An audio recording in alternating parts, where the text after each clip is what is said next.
உன் கையை பண்ணணும் அப்பா. உன் யானை கலாப்பட்ட கரத்தை நான் தொடருவேன். தொட்டாங்க. கர்த்தர் அவனை கொண்டு இந்திய தேசத்துக்குள் ஒரு மாபெரும் எழுப்புதல் தீய பற்றி வைக்கக்கூடிய தேவ கரம் மேல இருந்தது.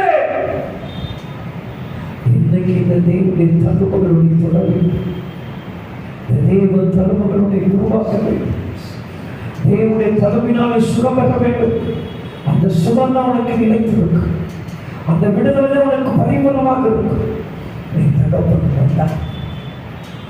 உள்ளுக்குள் அழுது புலவி கொண்டிருந்தான மனுஷன், வேதனை சுமந்த மனுஷன், கண்ணீரோடு இருந்த மனுஷன், அங்கே பக்கத்தில் முடவர்கள், குருடர்கள், பார்வை இல்லாதவர்கள், காது கேட்காதவர்கள், பேச முடியாதவர்கள், எழுந்து நடக்க முடியாத சப்பானிகள், எல்லா குஷ்டவர்கள், அனைத்து பேரும் இந்த